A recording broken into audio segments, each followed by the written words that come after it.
That's a lot of press. Congratulations. You bring them out. You really bring them out. Today, I'm delighted to welcome Israeli Prime Minister Benjamin Netanyahu back to the White House. It's a wonderful feeling and a wonderful event. We had fantastic talks, and thank you very much with your staff. He's the first foreign head of state to visit during our administration, and Bibi, I want to say it's an honor to have you with us. Over the past 4 years, the U.S. and the Israeli alliance has been tested more than any time in history. But the bonds of friendship and affection between the American and Israeli people have endured for generations, and they are absolutely unbreakable. They are unbreakable. I'm confident that under our leadership, the cherished alliance between our two countries will soon be stronger than ever. We had a great relationship. We had great victories together 4 years ago. Not so many victories over the past 4 years, however. In my first term, Prime Minister and I forged a tremendously successful partnership that brought peace and stability to the Middle East like it hadn't seen in decades. Together, we defeated ISIS. We ended the disastrous Iran nuclear deal, one of the worst deals ever made, by the way, and imposed the toughest ever sanctions on the Iranian regime. We starved Hamas and Iran's other terrorist proxies, and we starved them like they had never seen before. Resources and support disappeared for them. I recognized Israel's capital, opened the American embassy in Jerusalem, and got it built, by the way.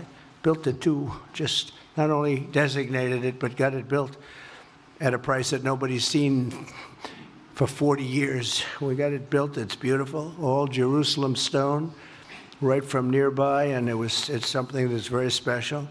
And recognized Israeli sovereignty over the Golan Heights, something that they talked about for 70 years, and they weren't able to get it, and I got it. And with the historic Abraham Accord, something that was really an achievement that was, I think, going to become more and more important because we achieved the most significant Middle East peace agreements in half a century, but the Abraham Accords in particular, and I really believe that many countries will soon be joining this amazing peace and economic development transaction. It really is a big economic development transaction. I think we're going to have a lot of people signing up very quickly. Unfortunately, for 4 years, nobody signed up. Nobody did anything for 4 years except in the negative. Unfortunately, the weakness and incompetence of those years, those past 4 years, the grave damage around the globe that was done, including in the Middle East, grave damage all over the globe. The horrors of October 7th would never have happened if I were president. The Ukraine and Russia disaster would never have happened if I were president. Over the past 16 months, Israel has endured a sustained, aggressive, and murderous assault on every front, but they fought back bravely. You see that and you know that. What we have witnessed is an all-out attack on the very existence of a Jewish state in the Jewish homeland. The Israelis have stood strong and united in the face of an enemy that has kidnapped, tortured, raped, and slaughtered innocent men, women, children, and even little babies. I want to salute the Israeli people for meeting this trial with courage and determination and unflinching resolve. They have been strong. In our meetings today, the Prime Minister and I focused on the future, discussing how we can work together to ensure Hamas is eliminated and ultimately restore peace to a very troubled region. It's been troubled, but what's happened in the last 4 years has not been good. I want to thank Prime Minister Netanyahu for working closely with my transition team, the Special Envoy Steve Witkoff, who's here somewhere. Steve? Stand up, Steve, please. What a job you've done. What a good job you've done. Proud of you. Done a fantastic job. National Security Advisor Mike Waltz. Thank you, Mike, for working so well with us. Thank you. We have, in addition, Marco Rubio, who is on the phone right now, listening to every single word that we say, and he's going to be great. And Pete, congratulations. And Scott, congratulations. I see you're here. And Caroline's been doing a great job. She's really probably talked about more than anybody here. She's done a fantastic job, and thank you very much, Caroline. We're proud of you. But we'll only be satisfied when all of these problems are solved, and we have the team to solve them, and that's going to happen. And it's going to happen, I think, very quickly. I also strongly believe that the Gaza Strip, which has been a symbol of death and destruction for so many decades, and so bad for the people anywhere near it, and especially those who live there, and frankly, who's been really very unlucky. It's been very unlucky. It's been an unlucky place for a long time. Being in its presence just has not been good, and it should not go through a process of rebuilding and occupation by the same people that have really stood there and fought for it and lived there and died there and lived a miserable existence there. Instead, we should go to other countries of interest with humanitarian hearts, and there are many of them that want to do this, and build various domains that will ultimately be occupied by the 1.8 million Palestinians living in Gaza, ending the death and destruction and, frankly, bad luck. This can be paid for by neighboring countries of great wealth. It could be 1, 2, 3, 4, 5, 7, 8, 12. It could be numerous sites, or it could be one large site. But the people will be able to live in comfort and peace, and we'll make sure something really spectacular is done. They're going to have peace. They're not going to be shot at and killed and destroyed like this civilization of wonderful people has had to endure. The only reason the Palestinians want to go back to Gaza is they have no alternative. It's right now a demolition site. This is just a demolition site. Virtually every building is down. They're living under fallen concrete that's very dangerous and very precarious. They instead can occupy all of a beautiful area with homes and safety, and they can live out their lives in peace and harmony instead of having to go back and do it again. The U.S. will take over the Gaza Strip, and we will do a job with it, too. We'll own it and be responsible for dismantling all of the dangerous unexploded bombs and other weapons on the site, level the site and get rid of the destroyed buildings, level it out, create an economic development that will supply unlimited numbers of jobs and housing for the people of the area. Do a real job, do something different. Just can't go back. If you go back, it's going to end up the same way it has for 100 years. I'm hopeful that this ceasefire could be the beginning of a larger and more enduring peace that will end the bloodshed and killing once and for all. With the same goal in mind, my administration has been moving quickly to restore trust in the alliance and rebuild American strength throughout the region. And we've really done that. We're a respected nation again. A lot's happened in the last couple of weeks. We are actually a very respected nation again. I ended the last administration's de facto arms embargo on over $1 billion in military assistance for Israel. And I'm also pleased to announce that this afternoon, the United States withdrew from the anti-Semitic UN Human Rights Council and ended all of the support for the UN Relief and Works Agency, which funneled money to Hamas and which was very disloyal to humanity. Today, I also took action to restore a maximum pressure policy on the Iranian regime, and we will once again enforce the most aggressive possible sanctions, drive Iranian oil exports to zero, and diminish the regime's capacity to fund terror throughout the region and throughout the world. We had no threat when I left office. Iran was not able to sell oil. Nobody was buying oil because I said, don't buy it. If you buy it, you're not doing any business with the United States. And Hamas was not being funded. Hezbollah was not being funded. Nobody was being funded. There would never have been an October 7th. 2 weeks ago, I once again designated the Houthis as a terrorist organization. They're trying to destroy world shipping lanes, and that's not going to happen. And over the weekend, I ordered airstrikes against senior ISIS leaders hiding in the caves of Somalia and took them out.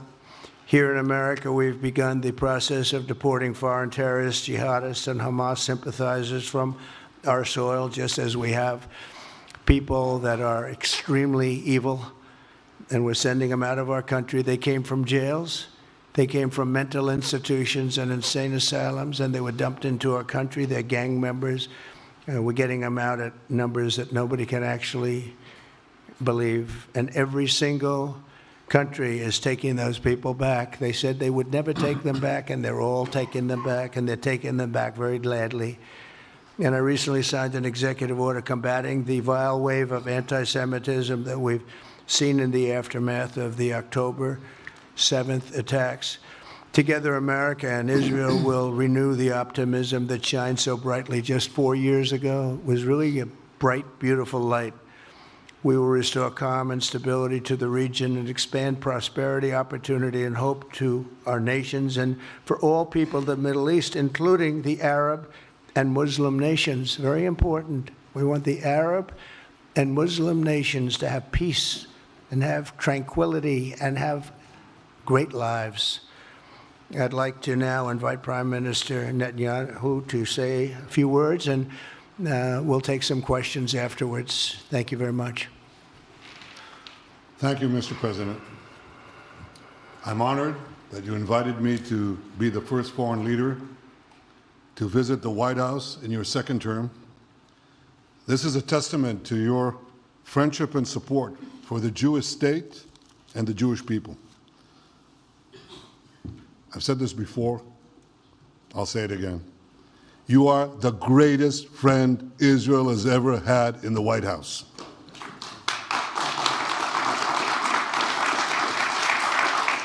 And that's why the people of Israel have such enormous respect for you. In your first term, you recognized Jerusalem as Israel's capital. You moved the American embassy there. You recognized Israel's sovereignty over the Golan Heights. You withdrew from the disastrous Iran nuclear deal. I remember we spoke about it. You said, this is the worst deal I've ever seen. I'm elected, I'm walking out of it. That's exactly what you did. And I think it speaks loudly for just common sense, just looking at things and seeing them as they are. And of course, you also brokered the groundbreaking Abraham Accords in which Israel made peace with 4 Arab states. We did this in 4 months. Nothing happened for a quarter of a century, but in 4 months, we were able, working together under your leadership, to have 4 historic peace accords. And now in the first days of your second term, you picked up right where you left off. Your leadership helped bring our hostages home, among them American citizens. You freed up munitions that have been withheld from Israel. They had been withheld from Israel in the midst of a 7-front war for our existence. And you just freed it. You ended unjust sanctions against law-abiding Israeli citizens. You boldly confronted the scourge of anti-Semitism. You stopped funding, as you just said, international organizations like UNRWA that support and fund terrorists. And today, you renewed the maximum pressure campaign against Iran. Ladies and gentlemen, all this in just 2 weeks. Can we imagine where we'll be in 4 years? I can. I know you can, Mr. President. For our part, we in Israel have been pretty busy too. Since the horrendous October 7th attack, we've been fighting our common enemies and changing the face of the Middle East. On that infamous day, Hamas monsters savagely murdered 1,200 innocent people, including more than 40 Americans. They beheaded men, they raped women, they burnt babies alive, and they took 251 people hostage to the dungeons of Gaza. And after this worst attack on Jews since the Holocaust, Iran and its henchmen in the Middle East were absolutely ecstatic. Haniya praised the massacre. Sinwar said that Israel was finished. Nasrallah boasted that Israel was, here's what he said, as feeble as a spider's web. Well, Mr. President, Haniya is gone, Sinwar is gone, Nasrallah is gone. We've devastated Hamas, we decimated Hezbollah, we destroyed Assad's remaining armaments, and we crippled Iran's air defenses. And in doing this, we've defeated some of America's worst enemies. We took out terrorists who were wanted for decades for shedding rivers of American blood, including the blood of 241 Marines murdered in Beirut. We accomplished all this with the indomitable spirit of our people and the boundless courage of our soldiers. The Bible says that the people of Israel shall rise like lions, and boy did we rise. Today, the roar of the Lion of Judah is heard loudly throughout the Middle East. Israel has never been stronger, and the Iran terror axis has never been weaker. But as we discussed, Mr. President, to secure our future and bring peace to our region, we have to finish the job. In Gaza, Israel has three goals: destroy Hamas's military and governing capabilities, secure the release of all of our hostages, and ensure that Gaza never again poses a threat to Israel. I believe, Mr. President, that your willingness to puncture conventional thinking that has failed time and time and time again, your willingness to think outside the box with fresh ideas will help us achieve all these goals. And I've seen you do this many times. You cut to the chase. You see things others refuse to see. You say things others refuse to say. And after the jaws drop, people scratch their heads and they say, he's right. And this is the kind of thinking that enabled us to bring the Abraham Accords. This is the kind of thinking that will reshape the Middle East and bring peace. We also see eye to eye on Iran. That's the same Iran that tried to kill us both. They tried to kill you, Mr. President. They tried through their proxies to kill me. We're both committed to rolling back Iran's aggression in the region and ensuring that Iran never develops a nuclear weapon. Mr. President, ladies and gentlemen, Israel will end the war by winning the war. Israel's victory will be America's victory. We will not only win the war, working together, we will win the peace. With your leadership, Mr. President, and our partnership, I believe that we will forge a brilliant future for our region and bring our great alliance to even greater heights. Thank you. Thank you very much, baby. Very nice. Thank you. And J.D. Vance, everybody. J.D., please, Vice President, stand up. He's been doing a good job. He's been working very hard on all things, but this in particular. We'll take some questions, please. Yes, ma'am. Go ahead, please. Go ahead. Yeah, go ahead. Mr. President, can a normalization deal with Saudi Arabia be achieved without the acknowledgement of a Palestinian state? That question for you too, Mr. Prime Minister. And Mr. President, given what you've said about Gaza, did the U.S. send troops to help secure the security vacuum?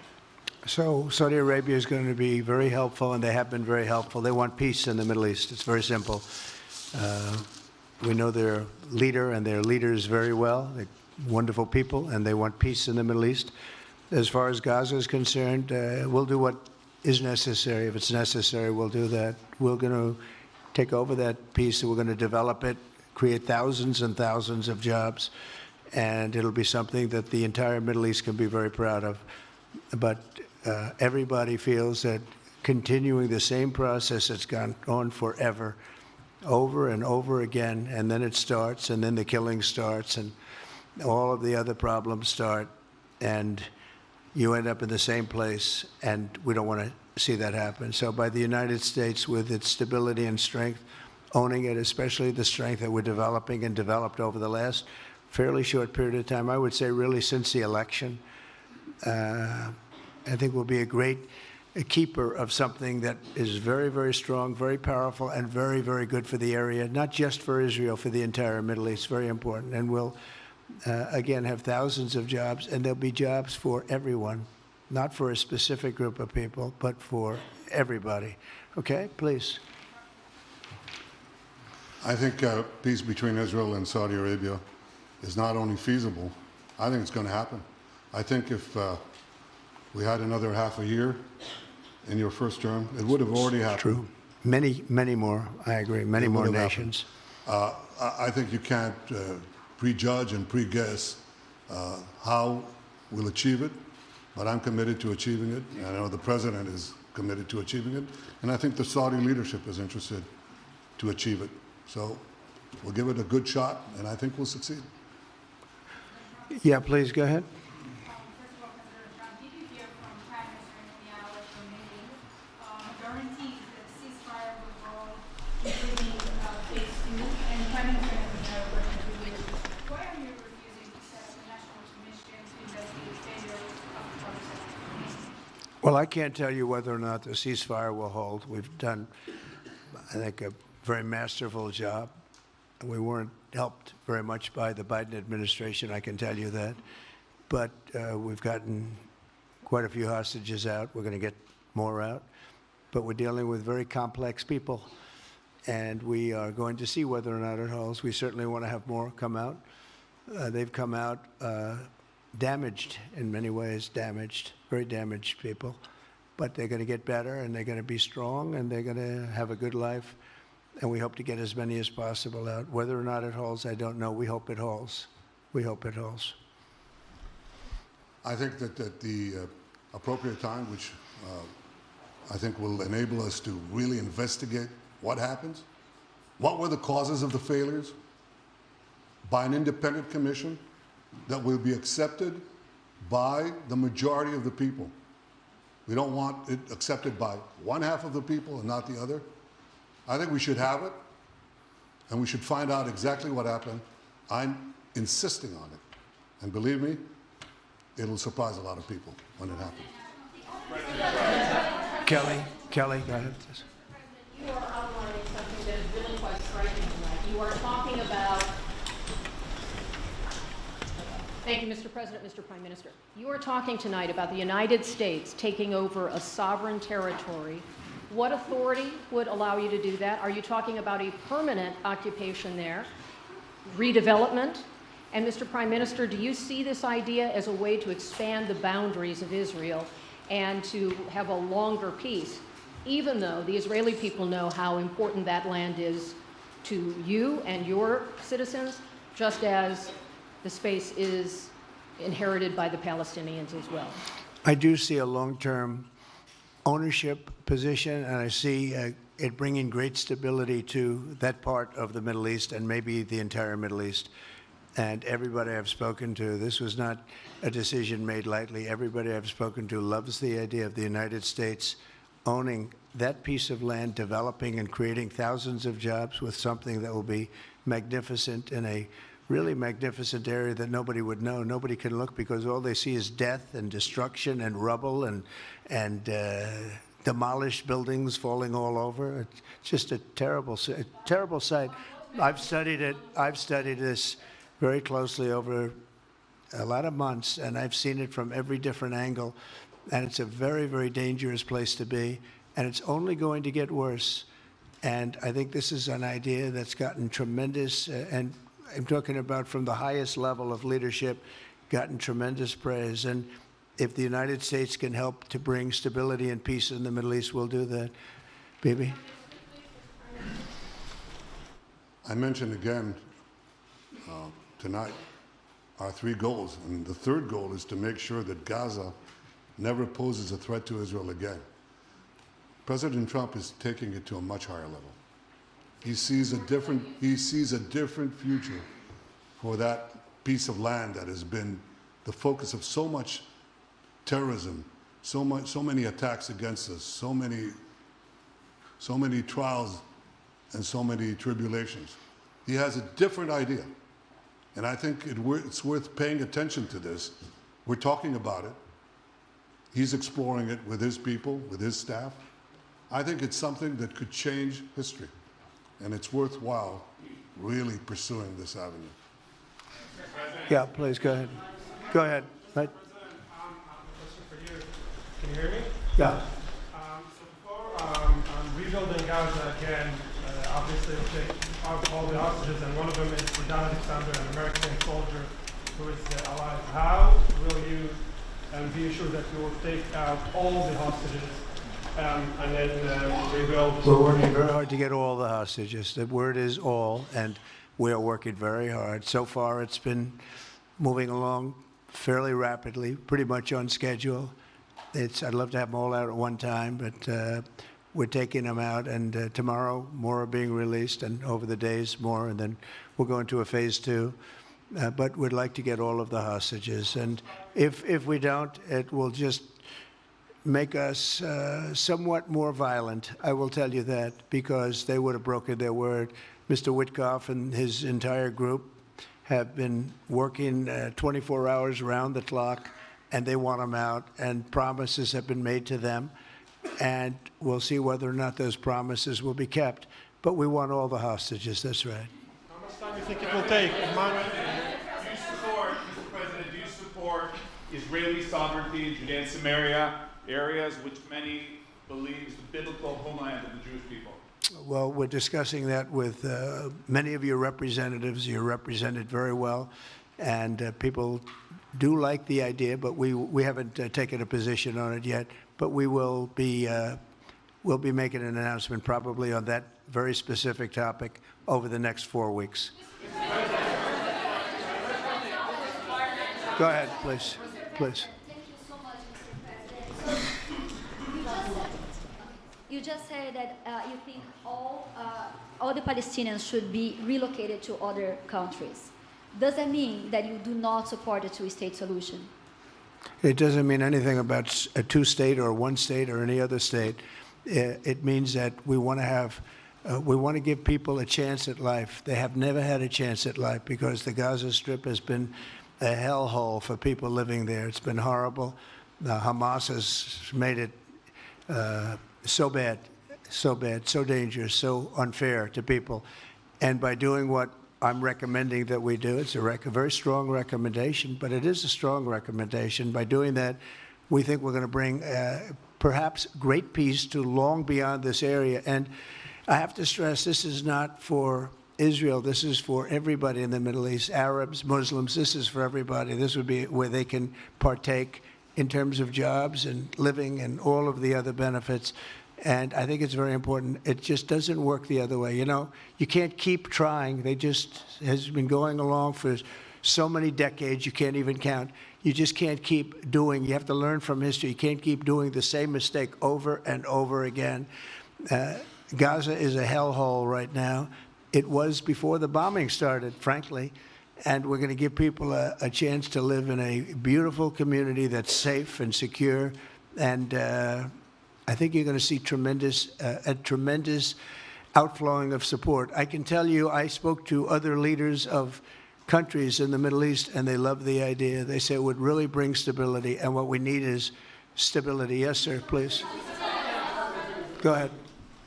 Thank you. Are you still committed to imposing sanctions on the ICC, despite the move being stalled in the Senate? And please, a question for the Prime Minister as well. The President has been very clear about his desire to achieve a deal with Saudi Arabia. How do you settle this if Israel is required to renew the war against Hamas in the future? Go ahead, Bibi.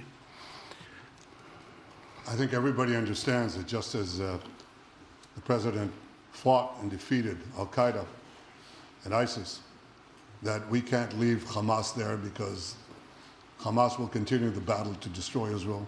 They'll do, you know, when in this temporary ceasefire, one of their leaders comes out, you know what he says? We're going to do October 7th again, except we'll do it bigger. So obviously, you can't talk about peace neither with Hamas or in the Middle East if this, toxic murderous organization is left standing. Any more that you could make peace in Europe after World War II if the Nazi regime was left standing and the Nazi army was left standing. You want a different future? You got to knock out the people who want to destroy you and destroy peace. That's what we're going to do. I think that will also usher in, actually, the peace with Saudi Arabia and with others. And I think there will be others, too. Yes, ma'am. Go ahead. My name is Riviera, Afghan woman, as a high expectation from you. Do you have any plan to change Afghanistan situation? Are you able to recognize Taliban? Because I'm an Afghan journalist, Afghan suffered woman. Any comment about Afghanistan? What's your future plan for Afghan people, especially Afghanistan? I have a little hard time understanding you. Where are you from? Oh. Actually, it's a beautiful voice and a beautiful accent. The only problem is I can't understand a word you're saying. But I just say this, good luck, live in peace. Go ahead, please. That's okay, yeah, please. Prime Minister, you said earlier today that it was tough for you to implement these sanctions on Iran, but you did indicate that you were willing to negotiate with them. What would that look like, and are you in conversations with them? And the same for the Prime Minister, sir. I hated doing it. I want Iran to be peaceful and successful. I hated doing it. I did it once before, and we brought them down to a level where they were unable to give any money. They had to survive themselves, and they had no money. They were essentially broke, and they had no money for, as I said, Hezbollah. They had no money for Hamas. They had no money for any form of terror. The 28, if you call it, the 28 sites of terror, they had no money for any of it. They had to do their own and focus on their own well-being. And I hated to do it then, and I hate to do it just as much now. And I say this, and I say this to Iran, who's listening very intently. I would love to be able to make a great deal, a deal where you can get on with your lives and you'll do wonderfully. You'll do wonderfully. Incredible people, industrious, beautiful, just an unbelievable group of people in Iran. And I know them well, have many friends from Iran and many friends that are Americans from Iran, and they're very proud of Iran. But I hated to do it, just so you understand. And I hope we're going to be able to do something so that it doesn't end up in a very catastrophic situation. I don't want to see that happen. I really want to see peace, and I hope that we're able to do that. They cannot have a nuclear weapon. It's very simple. I'm not putting restrictions. They cannot have one thing. They cannot have a nuclear weapon. And if I think that they will have a nuclear weapon, despite what I just said, I think that's going to be very unfortunate for them. If, on the other hand, they can convince us that they won't, and I hope they can. It's very easy to do. It's actually very easy to do. I think they're going to have an unbelievable future. Yeah, please, sir, go ahead. You just laid out your plan for Gaza. Yes. Can you lay out your plan for Ukraine and also... For Ukraine? For Ukraine, yes. You consider yourself a strong leader. You blamed your predecessor for letting Russia to take over Ukraine. Will you demand from Putin to get out of Ukraine, from sovereign territory of Ukraine? So we're dealing right now in the subject. I don't want to spend a lot of time because we're here for another reason, but we are having very good talks, very constructive talks on Ukraine. And we are talking to the Russians. We're talking to the Ukrainian leadership.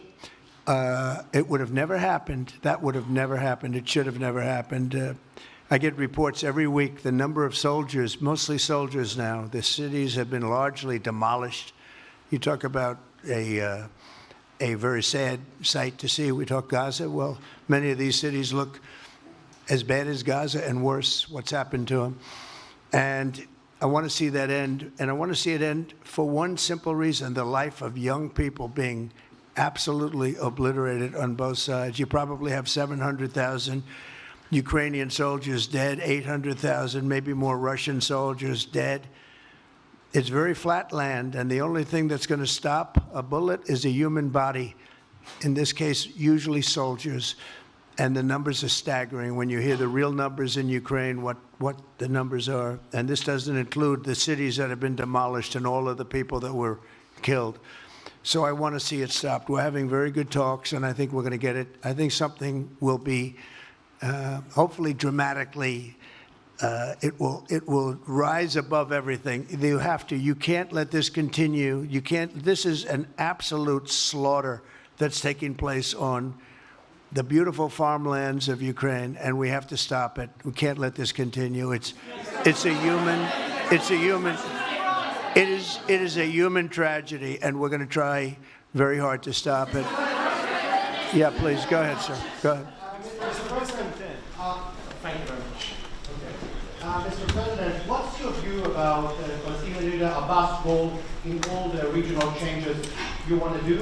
And a question for the Prime Minister, what's your view on President Trump wanting to reach a deal with Iran and not a much more active military stance towards it? Go ahead, baby. Go ahead. I think the president just said something that I think is the pivot of everything that we're talking about. He said Iran cannot have a nuclear weapon. And we fully agree with that. If this goal can be achieved by a maximum pressure campaign, so be it. But I think the most important thing is to focus on the goal, which the president just did, and I fully agree with him. Well, I said it, and he said it very well. It's a campaign of pressure to see if we can get something done.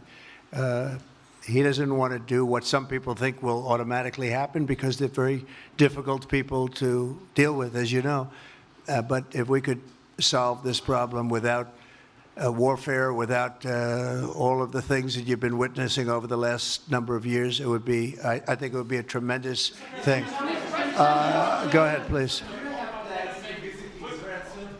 Do you have any plans to visit Israel soon? To visit where? Israel and Gaza. Oh, well, I love Israel. I will visit there, and I'll visit Gaza, and I'll visit Saudi Arabia, and I'll visit other places all over the Middle East. The Middle East is an incredible place, so vibrant, so it's just one of the really beautiful places, and with great people. And I think a lot of bad leadership has taken place in the Middle East that's allowed this to happen. It's just terrible. And that includes on the American side, by the way. We should have never gone in there a long time ago, spent trillions of dollars and created so much death. So that includes Americans. But yeah, I'll be visiting a lot of different places in the Middle East. I've been invited everywhere, but I will be visiting some, yeah. Okay. Let's go. Caitlin, go ahead. Caitlin. Thank you so much, President Trump. Caitlin, go ahead. On what you were saying there. Say it. Go ahead, please. Just to follow up on what you were saying about the Gazans leaving Gaza, going to other countries. One, where exactly are you suggesting that they should go? And two, are you saying they should return after it's rebuilt? And if not, who do you envision living there? I envision a world, people living there, the world's people. I think you'll make that into an international, unbelievable place. I think the potential in the Gaza Strip is unbelievable. And I think the entire world, representatives from all over the world will be there, and they'll live there. Palestinians also. Palestinians will live there. Many people will live there. But they've tried the other, and they've tried it for decades and decades and decades. It's not going to work. It didn't work. It will never work. And you have to learn from history. History has, you just can't let it keep repeating itself. We have an opportunity to do something that could be phenomenal. And I don't want to be cute. I don't want to be a wise guy, but the Riviera of the Middle East, this could be something that could be so bad. This could be so magnificent. But more importantly than that is the people that have been absolutely destroyed that live there now can live in peace in a much better situation because they're living in hell. And those people will now be able to live in peace. We'll make sure that it's done world class. It'll be wonderful for the people. Palestinians mostly we're talking about. And I have a feeling that despite them saying no, I have a feeling that the king in Jordan and that the general president, but that the general in Egypt will open their hearts and will give us the kind of land that we need to get this done. And people can live in harmony and in peace. Thank you all very much. Thank you. Thank you very much. Thank you.